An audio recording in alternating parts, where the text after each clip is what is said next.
students, I am Dr. Deepika Tiwari, Assistant Professor, Department of English, Patna Women's College, and the topic of my lecture is Jacobean Age. Jacobean Age is a period in English and Scottish history that coincides with the reign of King James I of England.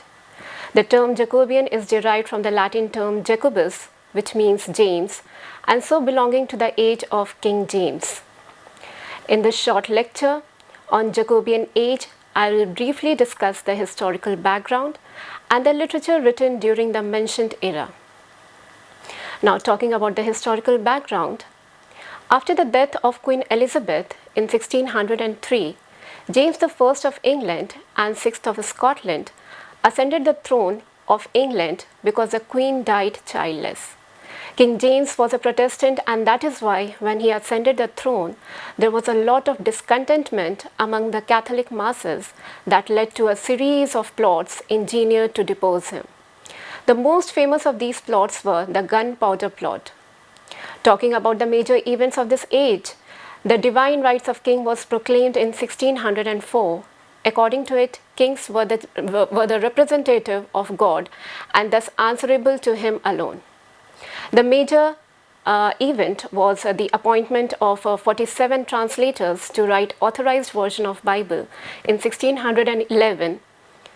Talking about the literature, the Jacobean age can be considered to be an age of great flowering of creative output, and in other sense, it was an age of decadence. It was rich because many great writers who were born and nurtured in Elizabethan age produced some of their masterpieces in Jacobean era, like Shakespeare, Ben Jonson, John Donne, Francis Bacon, George Chapman, John Marston, Thomas Dekker, Francis Beaumont, John Fletcher, and many more. However, many of these writers cannot be considered as a true Jacobean writer because they were born and nurtured in the Elizabethan age, but wrote and published their works in the Jacobean period. So the number of truly Jacobean writers were only a few and can be counted on the fingers. Basically, the writers born after 1575 are considered to be truly Jacobean, for their art flowered in the Jacobean era. Ben Jonson is a prominent name in Jacobean drama. He propounded a new genre called comedy of humours, which he explains in the introduction to his play, Every Man Out of His Humour. The idea taken from the medieval and Renaissance medical theory that the human body held a balance of 4 liquids or humours, that is blood, phlegm, yellow bile and black bile.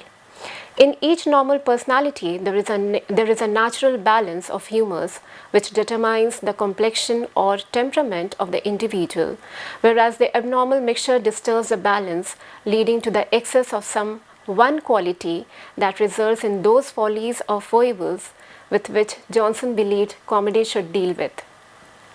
The other important genre of this period is metaphysical poetry. This term was coined by William Drummond of Hawthornden. He was a Spanish poet. However, it was popularized by John Dryden and Samuel Johnson. The predominant feature of metaphysical poetry is its intellectual or cerebral quality, its witty and ingenious metaphors and conceits drawn from widely disparate areas of life and learning. For example, in Donne's poem, A Valediction Forbidding Mourning, poet compares the two lovers with the two arms of a compass.